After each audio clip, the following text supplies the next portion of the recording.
Okay, we will call the meeting to order.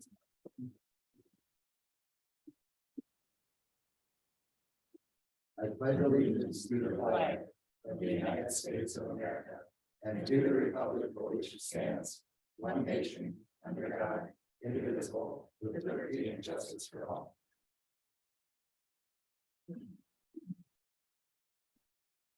Roll call. I'm not sure which one it is going to take. I'll do it. Commissioner Dibdall, Here. Commissioner Corbin, Here.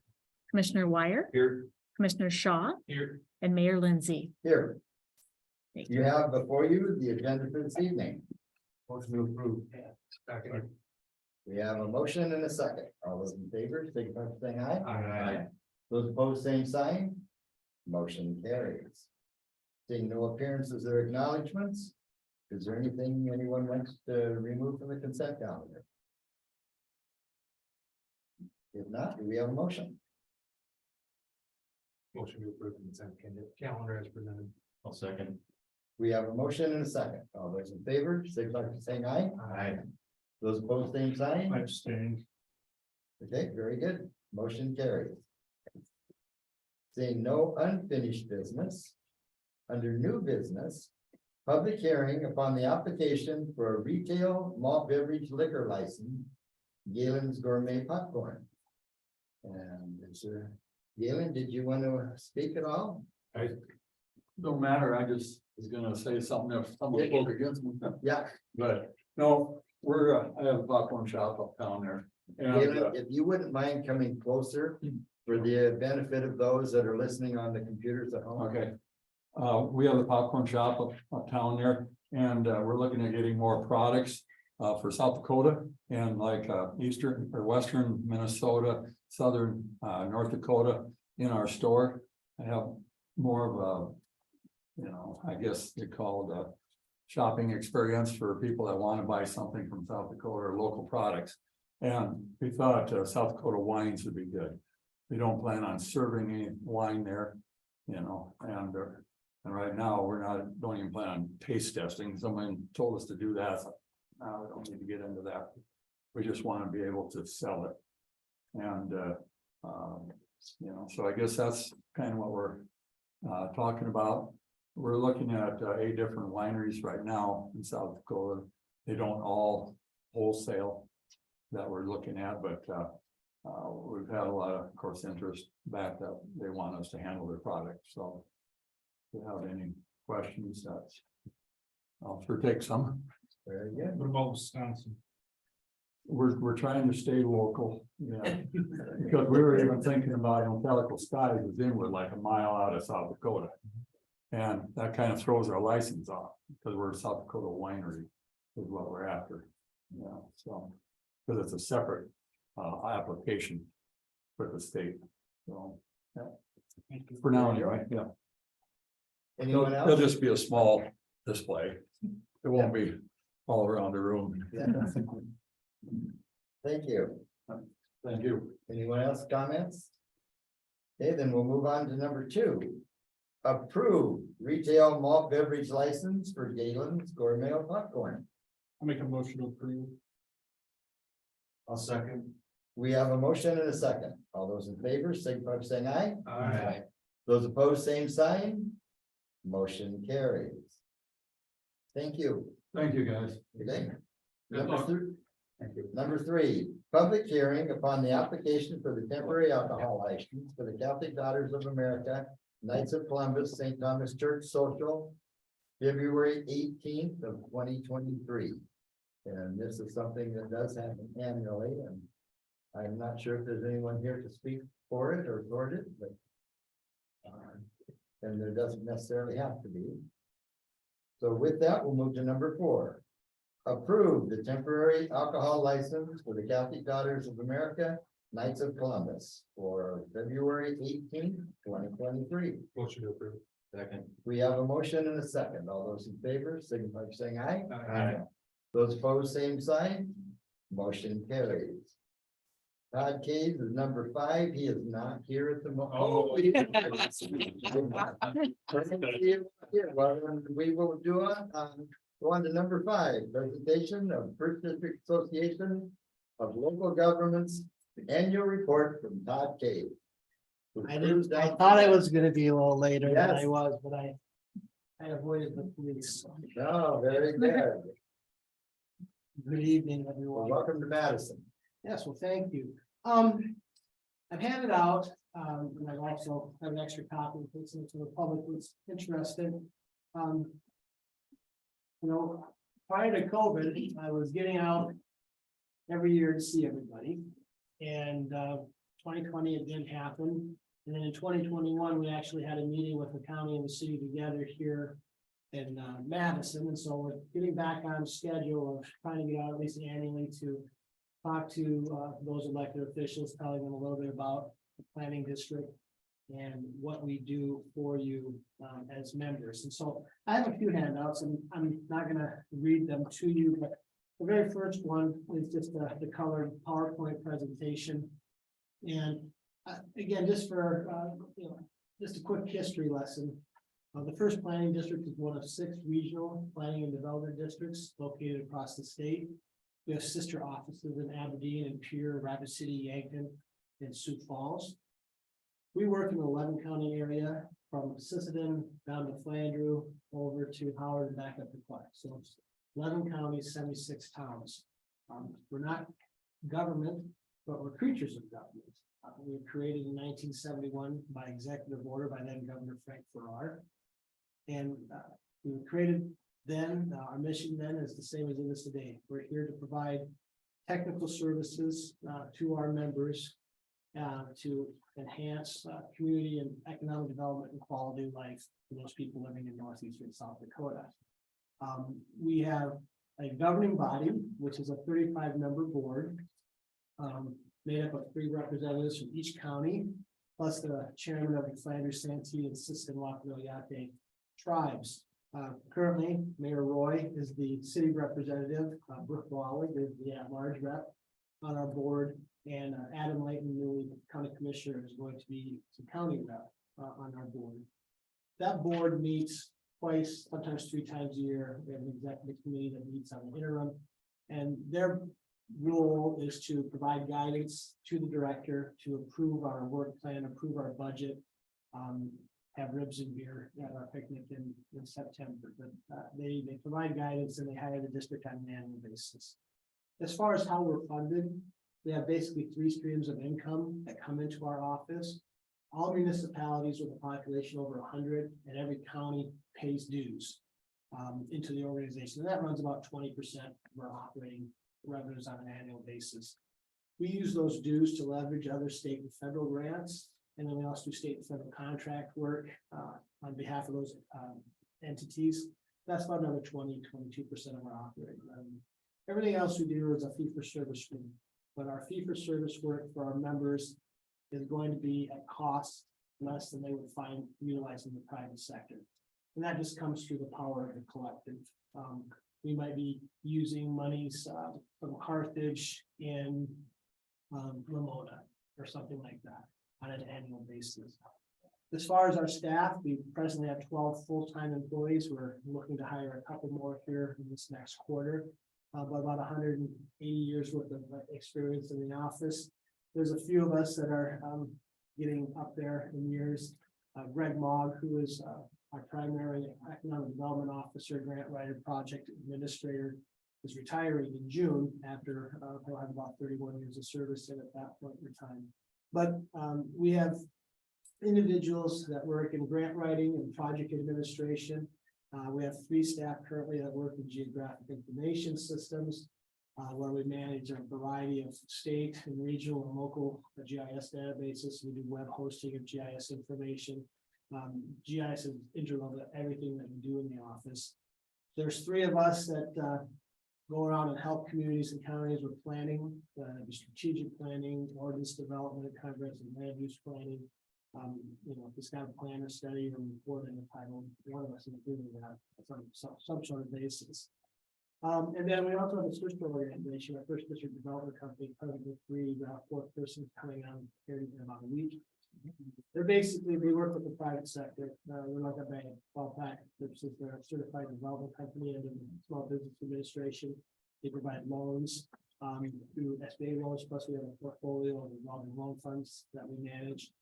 To individuals that are creating new jobs and new businesses and expanding their other ones. As far as what we do, I kind of explained that at a 5,000-foot level with departments, but we do a lot of grant writing, do a lot of planning. We also work in specialty areas such as tax increment financing. And basically, if there's something that our members want us to do, we'll try anything once generally. And if we're really bad at it, we'll find somebody to do it for our members at a cost-effective basis. A lot of things I think always reflect on what we do in the return on investment. The easiest thing that we show out is the amount of grant loans that we are able to help our members obtain in a fiscal year. Fiscal year 22 was crazy, between all of the federal monies that was coming in, the projects that were going on.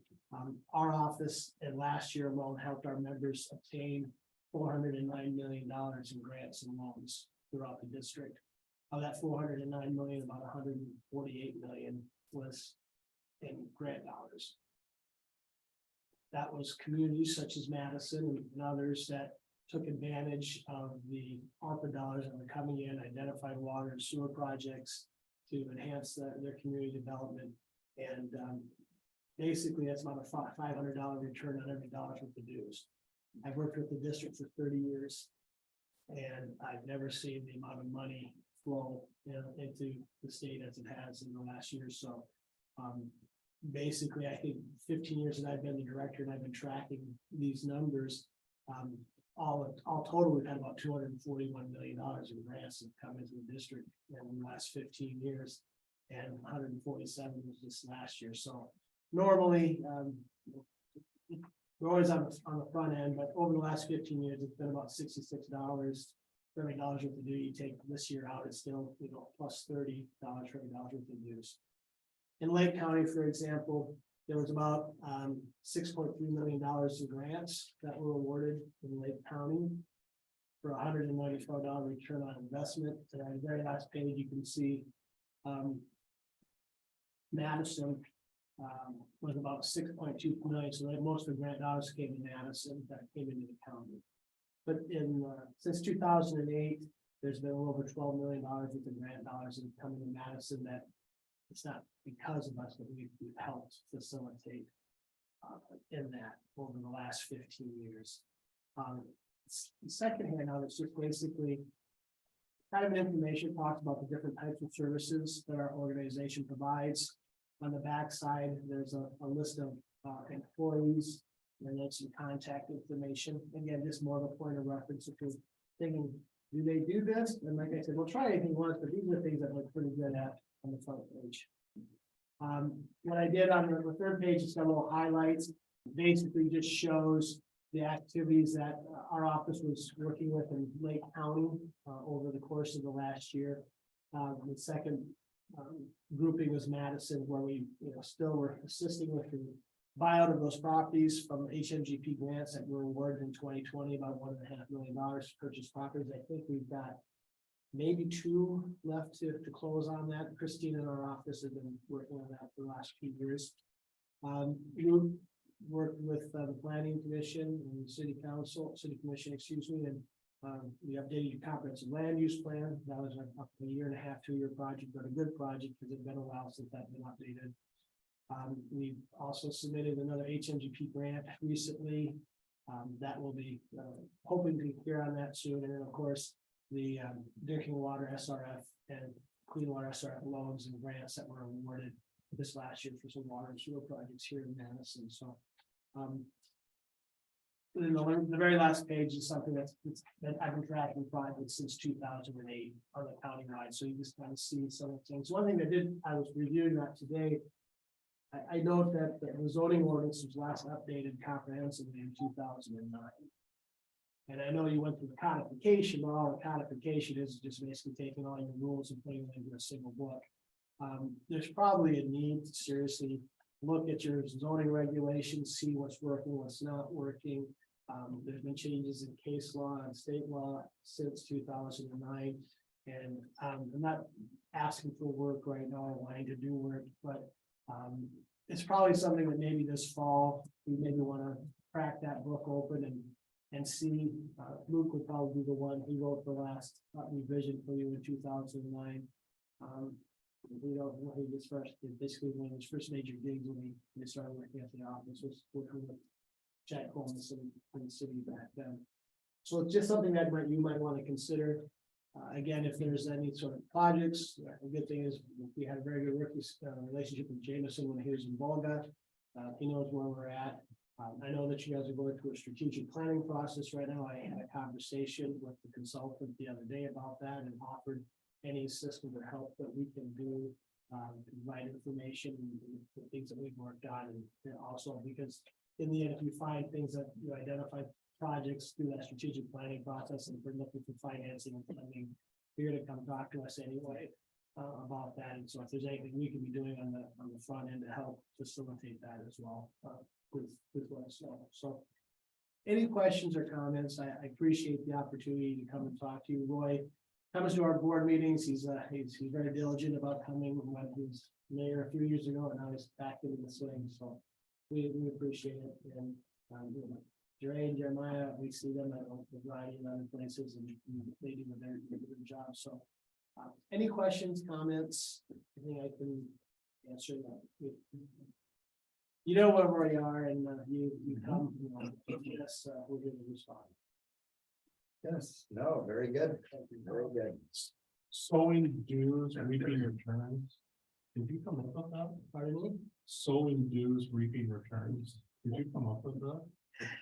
Actually, I stole that from my counterpart in Nathan, Greg Henderson. He's more touchy feely than I decided to. And there's not a whole lot of original thought left in this one. If you see something that looks good, take that. Thanks for permission. And Todd, since you are here and we have both the newspaper and the radio here, I'm gonna see if either of them have a question that you haven't answered. Not so far from me. You have anything? You'd be more than glad to reach out to you for that answer. Very good. Since thank you Todd for- came all the way down here, I'll ask him a question. Yes. I know I've heard you speak a couple different times, and in the past, you maybe mentioned that all the planning districts don't necessarily do the same things. No. So if we need assistance for different planning district, we can always reach out, maybe through you to them as well. Sure. if But there's what do they specialize in? I think they're all a little bit different. Yankton is very similar to our organization as far as the type of GIS, and we're all grant writers, for example. Lynn and CCOG, they do a lot of work in, very focused on business development, but also housing. They do a lot of housing in the CCOG office, where we are involved as a conduit with the South Dakota Housing Development Authority. But we don't market the governor's house like some of the other planning districts do. We will do housing needs analysis surveys. We'll work with, groups that are trying to put packages together. But there are certain things that we just don't delve into because there's a lot of other providers of that service. And we did sell houses for a while back in the early 2000s. And it was just more for us, more work than the board.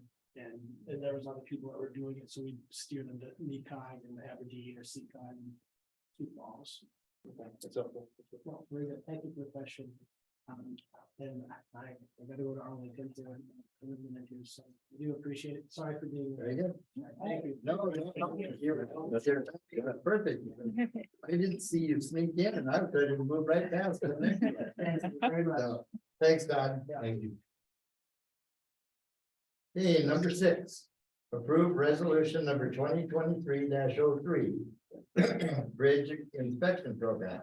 And Jameson, do you want to address that? Sure. So each year we have a list of bridges and sometimes culverts that require inspections. They need to be inspected every 5 years. Is that correct, Ryan?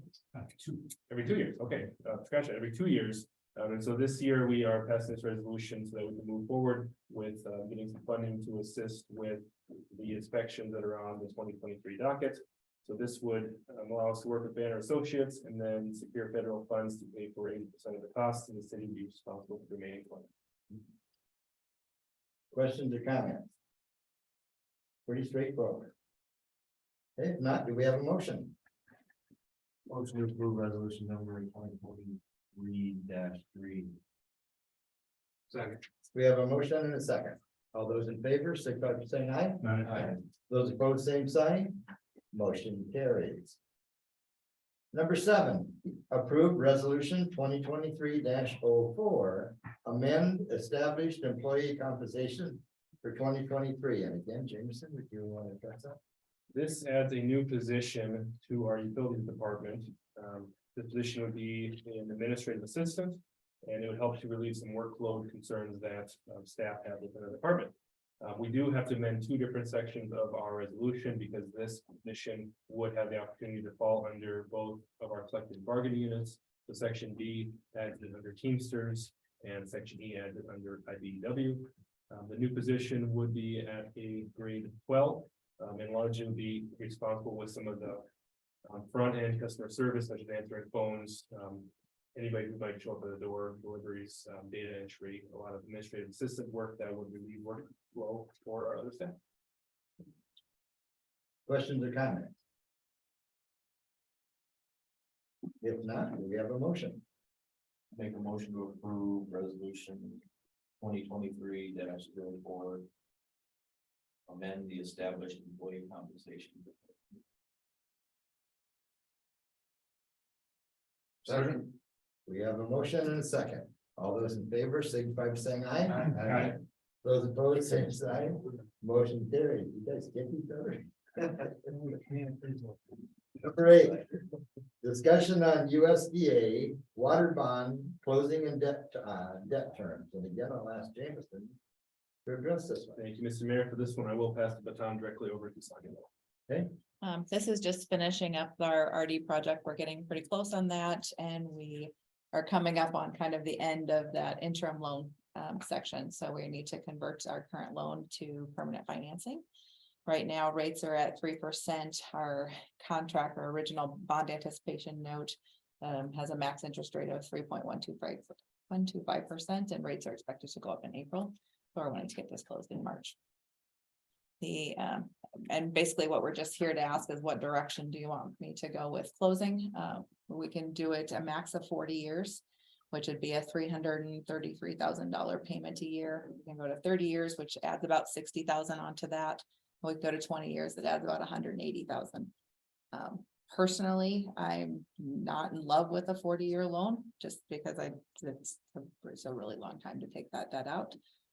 Unfortunately, or fortunately, I guess, with all of our expansion and growth, we will continue to have more and more projects going forward. I'm sure as soon as we're done with the SRF ones that are starting, we'll be starting another one after that because we just have a lot of infrastructure. So there is no prepayment penalty. If you decided you did want to go with the 40-year note, you could pay on it more rapidly now, and as other things come into place, discontinue later and just go back to the normal.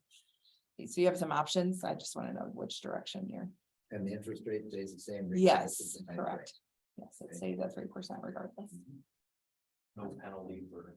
No penalty to prepay it. No prepayment penalty, which is a nice thing, because then, in the years and that, things may be lean, you fulfill the lower payment in the years, and that's when it's, there's extra in the budget, you can pay it ahead, so, I am in favor of either the 30 or the 40. The 20, I think saddles the city. Saddles the city a little too tight. Just because knowing what we've got going on with SRF, and again, you're gonna look to most likely do another. If funding's there, you'll probably look to do another $15 million project as soon as that one's done. And at some point, you're gonna have to weigh your rates, and sure, you could keep raising rates to do that, but you can get blowback obviously from the community as well. So there's kind of that balance of. Where are you most comfortable? I would probably recommend 30. I'll make that motion that we lock in at 3% over 30 years.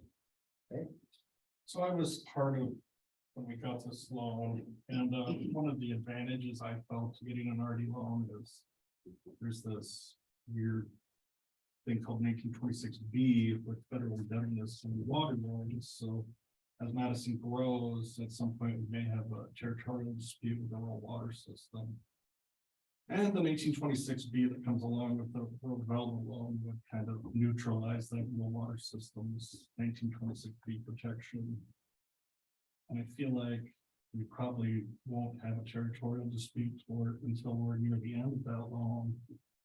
So if we were to only go a 30-year loan, we could whittle away at some of our defense, I guess. But if I don't think we're gonna grow or ever have a conflict with the rural water system, I guess it doesn't matter. That's the only reason I would do a 4-year loan. And cash flows a little better. Yeah, the one thing about either one of them, and that is there's no prepayment penalty. And so, you know, if you have some good years in that, and you wanna knock off some of that principal and that, you can pay it ahead. If you have something comes up in that and, you know, things change a little bit and that, at least then you're meeting your annual obligation a little bit easier. So, you know, the 20-year, I think settles us a little too tight. And that, but I'm comfortable with either the 30 or the 40-year. We do have a motion without a second. So if someone else wants to second that, fine. If someone else wants to make a different motion, this here would die for lack of a second.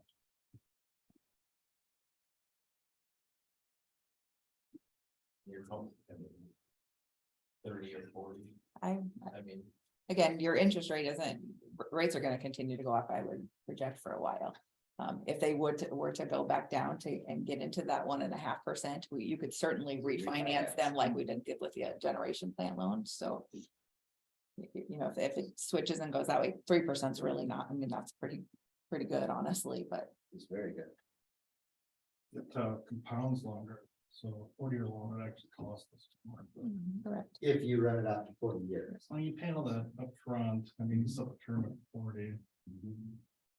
Yeah, it gets complicated if you pay a 40 off earlier, just go to 30, but Okay, again, we have a motion without a second. Or someone else can make a separate motion. I honestly, guys, don't think this is anything to go sleep on. sorry for suing the distant time. You're doing fine. Would you wanna Being a rural water guy, I'm not gonna sit on it anymore than I have. Would you want to make a second motion, separate motion? I'll leave it up to the other guys. Okay, we have a motion and that on the floor and that to establish it as 30-year. Do we have a second? you're comfortable with I am, Jameson, or what do you think? 30 or 40 I'd be comfortable with, I'd probably leave with 30. But I'm happy with whatever you guys do.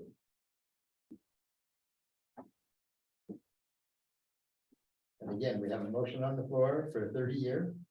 So 60,000 a year. $60,000 difference a year, going from 30 to 40 years. So help me understand this. So you were territory dispute. This is just gonna push it out 10 years. Probably won't have it though. And as we know, water is the next goal. You know, you don't have to look too far around the country to see places that don't have it. That are struggling to get it and, you know, and keep it. I guess ultimately I'd like us to have an agreement with our water systems where if we were to enter their territory, what it looks like. And I think they'd be willing to have that conversation. But if we paid off our RD loans, this is the defense they'll use against us. I mean, they have the protection that we wouldn't.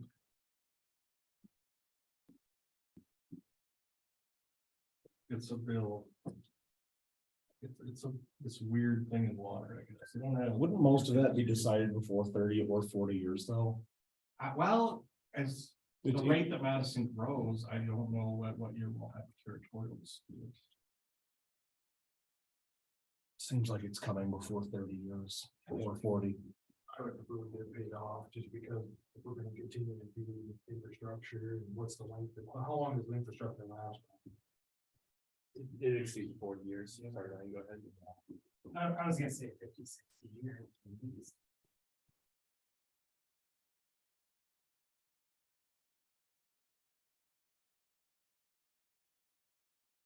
Thoughts?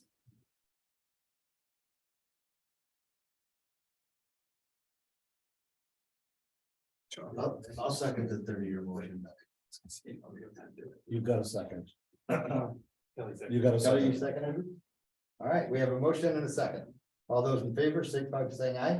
Aye. Those opposed, same sign. Motion carries. Thank you, gentlemen.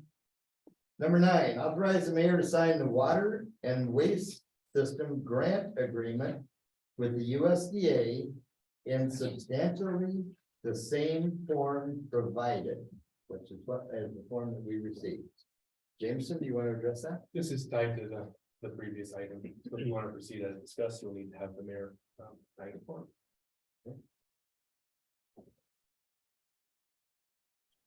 Motion, mayor signs form.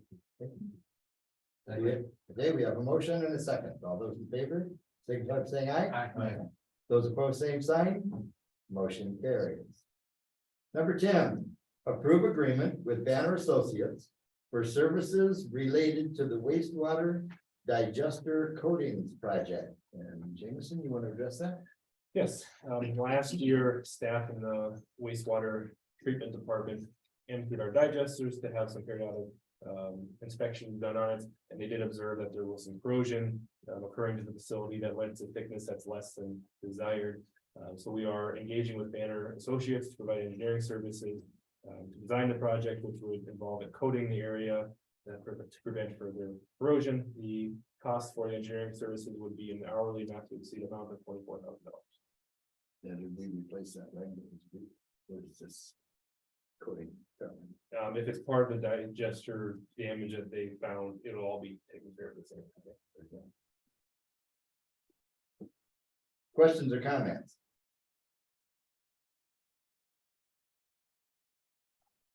Okay, do we have a motion?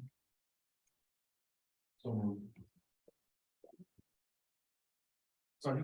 We have a motion and a second. All those in favor, signify by saying aye. Aye.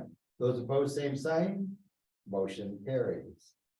Number 11, approve agreement with Bros Engineering for the 2023 multi-community asphalt surface treatment project. Jameson, you. Yeah. And probably have Gary and Ryan step up to the plate here as well. I'll give a quick overview. So the action that's listed on the agenda is to approve an agreement with Bros Engineering. But before we dive into that, or we'll really zoom out here in the high level view, we want to have a discussion on whether we want to pursue a chip sealing project as we have in previous years, or to try something different, which would be a fog seal over a chip seal. There was a memo provided to the commission that provided background on both these options. If you wanted to do a chip seal per usual, you can simply direct us to do so, and we'll be providing the bid documents as we have in past years. If you'd like to explore the fog seal option, then you approve the agreement with Bros, as they are the ones that are coordinating a multi-community fog seal project, which helps us to get better pricing on it. I think I'll turn over to Ryan next, as he can speak more intelligently towards the improvements. So this kind of started in October. I ran into a couple of individuals up at South Dakota Municipal League. And we got on the discussion of chip seals and whether they did theirs out, and I have become aware of the multi-community chip seal and fog seal program. And then Clint Powell from Rose Engineering, I believe he had reached out to Jameson and me and asked if he could come and we just kind of discussed that with us. So invited Gary and we had a discussion with Clint. And Clint kind of ran through the process and gave us some preliminary costs, and we were pretty interested in it. We're always looking for ways to improve our processes. You know, we used to work with the county on our chip seal, and then they're no longer able to do that anymore. So we bid out the project last year. I thought it went really well. But this fog seal has always been something that I've been interested in. I think it is a superior product. Just kind of looking at ways to try to make our streets last longer. Some of our streets are getting in poor condition and, saving on maintenance costs. This fog sealing may be additional cost, but really will save us in the long run. The major, benefit to this fog seal is chip retention. And I think everyone that's driven on our chip seal streets, you see that the snow plows won't even peel it off. You got a lot of rocks that are flying up in the boulevards. This would improve that. This would help seal up some of the fine cracking, prevent some of that oxidizing. So your chip seal, your bottom oil is the most important component, and the rock is there to protect that. If we can't keep the rock on there, then our bottom layer will is getting oxidized and it chips away, and we really don't know. I feel like we're wasting money at that point. I feel this fog seal would create a nice seal over the top and would fill in some of those gaps. So that's why I decided to bring this proposal to you guys tonight, see if this is something you're interested in doing. If you feel we should just go chip seal rail, like Jameson said, we'll work on the plans and dig that out. The material they use, would it be the sedimentary rock or will it be granite like we've been using? So it won't be the quartz rock, it'll be more that pure rock type rock is what they use. We've had pretty good luck with it, their supplier can provide a clean rock. Our issue with that rock in the past is it's always come dirty, or we have some clay pieces in it, and it just didn't adhere well. I had spoken to him about that to see if they had an option to use quartz, and they don't, they just use this regular rock, and I'd be comfortable with that, considering, Clint's opinion on it, and then also using policy.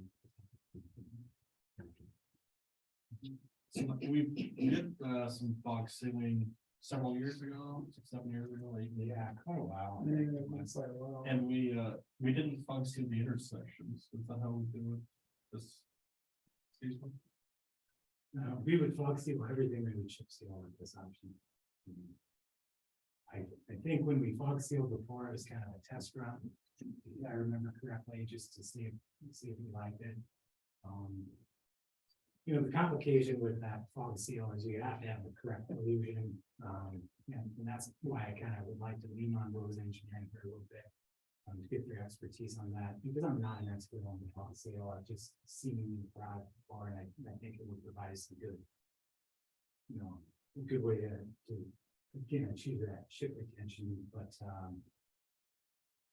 it's the percentage of dilution of that fog seal that's important, and we may have been missing that on. And it does make for a nicer looking. It does, it looks very nice, I think the president's. Look at it, I think streets would burn off there with black. And they'd be smoother, they allow the water around easier. Water on the roads like quite bad. That's when you see that water coming through the cracks and getting to the surface beneath. That's where the majority of our issues are. And the potholes that we will soon be seeing are because the moisture got through, and then when it expands, it pushes down. And then when it melts and gets out of there, we drive across and the pavement caves in. Yeah, and so this would have no structural, component to it or anything. It's not gonna fix those big issues, but it's gonna prevent these big issues from happening soon. This would be an additional cost of. Yeah, so as far as the costs go, based on pricing that we saw last year from multiple bids as well as expected increases this year, we would expect through the chip sealing that this year's project would be around $200,000. And with the fog seal, their current estimates, of course, we don't know either, we bid out, but their current estimates would be $302,000. And we budgeted $300,000, so we're coming at very, very close to what we budgeted. It is an increased cost for 1 year, but we'd expect to get, I'd say 2 to 4 years more of life out of it. And so when you factor that into the equation, it's likely that we'd come out the same or slightly ahead, is what we believe. How often do we chip seal roads? Yeah, I'm glad James mentioned that question. We do it every 7 years. I'm getting concerned that maybe in our 7th year, our roads are looking pretty rough and they're going to be awfully bad. I think we're more of a really on a 5 years. Right? For So, chip seal, for just regular. for regular chip sealing, if we do the fog seal, I think we can stay on that 7-year cycle. So our new roads, we wait 7 years. No, we won't wait 7 years, we'll probably wait for those that, kind of cure out. Don't know when we should do that, probably within the next couple of years on those industries. Yeah, that's a good point, because last year we had a downsized project, because we had a lot of new streets that were still being constructed. And so, but it's not that we get to skip it for 7 years, we likely need to come back 2 to 3 years after the road is finished, to do a chip seal. Keep it in good condition. How long have we been on this 7-year rotation? As long as I've been here, so 06, sorry. Year 1 of the 7-year cycle, so. And some of that too was budget driven, Absolutely. that rather than just, well, they'll last 7 years, when you only have so many dollars and that you have to put toward it. You do the best you can. I'm assuming there was a 2022 multi-community asphalt program. Or no, This same program? yeah, Yeah. There it is. does everybody anticipate joining again, or is it, Uh, do they see it growing, or that'll tell it's Yeah, working? so all of the communities that have done it in the past are doing it again, and they've been to the communities. There's another program that is run through Sioux Falls. It's a little bit different. It's like a micro-citizen project. A number of communities are jumping on that. I looked at that too. My hesitation there is some of those communities didn't get done. They were put on the docket, and they worked from Sioux Falls and they start working hours. And some communities didn't get surged, and so they'll have to get their chip seals this year, or their member seals this year. This program, they've been able to meet everybody's expectations and sales. And most communities are happy. Yeah, as far as I know, I reached out to 3 of them. They're smaller communities. For them, it was just more a function that they didn't have the ability or the expertise to do that. And so it was just easier to have those handle our bidding process and inspection. They were really happy with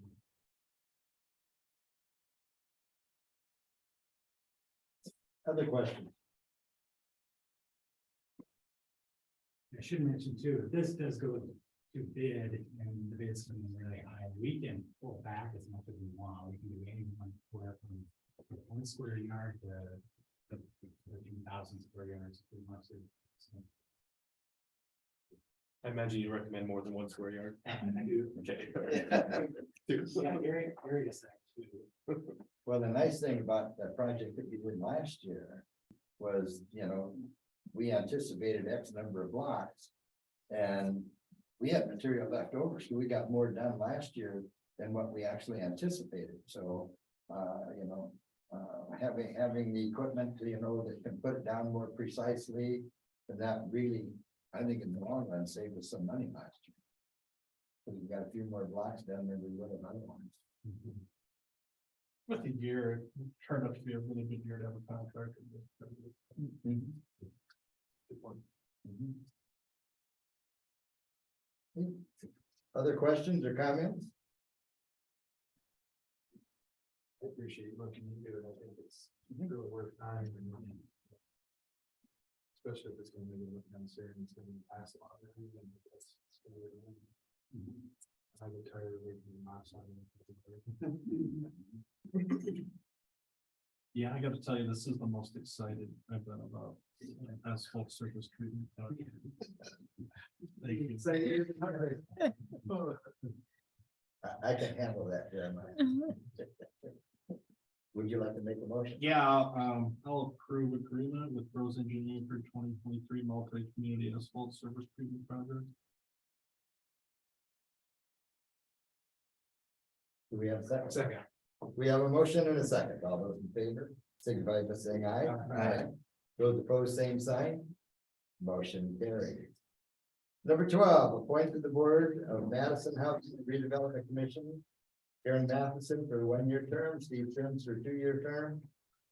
Tim Wahlberg, 3-year term, Scott Johnson, 4-year term, Rosie Hanson, 5-year term. Questions or comments? I can give an overview on this. So the city has a number of boards and commission committees that we regularly make appointments to, and the Housing and Redevelopment Commission would be one of them. Typically, we can see these underneath the consent calendar as regular items. In the case of the MHRC, the city has frankly forgotten or neglected to make the necessary appointments in the past. So the state statute which governs this does allow that the current members continue serving until replaced. But we felt it prudent to make sure that we are up to date on all of our appointments. And so that is why we have solicited proposals from new members and as well as existing members of that board. And after the elected officials have selected those, we've randomly drawn them to have 1 through 5-year terms. So we can get them on a nice cycle again of 1 appointment each year.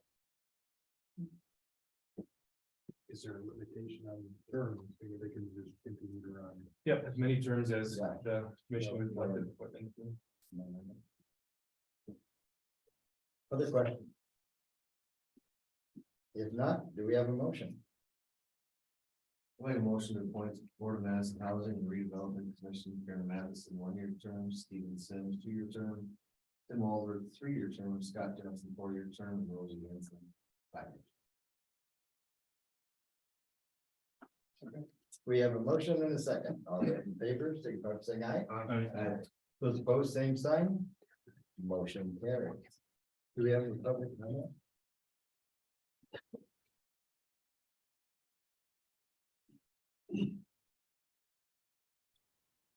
No. Okay, announcements, notice of vacancy. Commissioners, 2 openings and that, so.